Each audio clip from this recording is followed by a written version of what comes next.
If you've ever driven an EV car, you know that range anxiety is absolutely real. Let me show you how I drove this Audi e-tron in over 50 kilometers range, but under 15 kilometers of charge. If you guys are interested, keep on watching. So what we're driving today is a brand new Audi 2024 Q8 e-tron 55. So the main difference from the 2024 version to the 2019 is you basically get around 30% more range. The old one you do get around 360 kilometers. The new one is 459. So if you go to a Sportback, you actually go up to 476 kilometers range.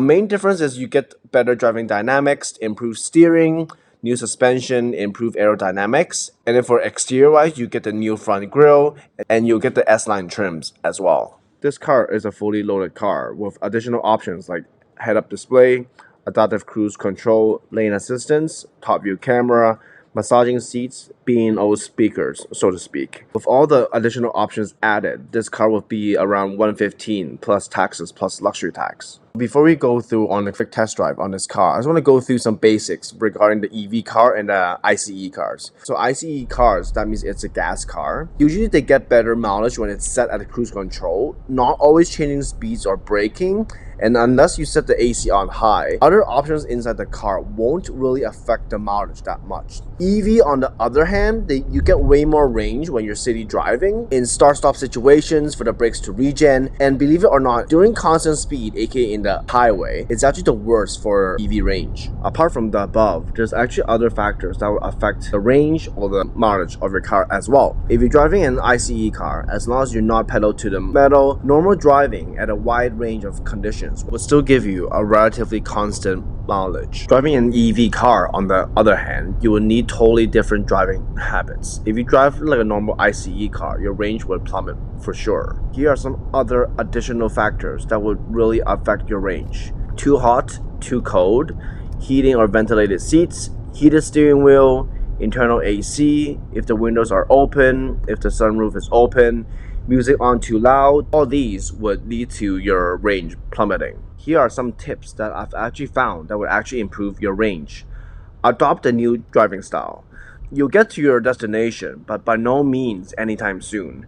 When you're driving an EV car, don't do any sudden brakes or acceleration. Best to be accelerating your car under the 25% mark, and long gradual braking is best versus the short, hard braking. So from simply activating the regen button, after going down a slope of 1 kilometers, I actually gained back 3 kilometers of range. Believe it or not, range anxiety is absolutely real. Before you buy an EV car, if you can, take a car for the weekend. Take a picture of your current charge percentage, how much range is left, and the current temperature. Next step, write down the current kilometer of the car as well, and then reset the kilometer log to 0. Go for your normal route and do what you would usually do. At the end of the weekend, compare your current charge left, how much range is left, the current temperature, and how much kilometer you actually drove. I'm confident that you'll be surprised at the range that you actually drove versus the initial range available. Next tip, find ways to regen. When you're slowing down, let's say you're reaching a stop sign, red light, exiting a highway ramp, going down a slope, always use the regen option. It's best to regen at a slow, steady, gradual pace versus a short, hard braking. Another new habit which I learned is to accelerate under the 25% mark. By doing so, you'll be using less charge to accelerate and therefore get more range while driving. Other factors that would greatly affect your range would be dirt, rim size, and winter tires. If you're getting winter tires, make sure they are EV rated. That way you would get the most range.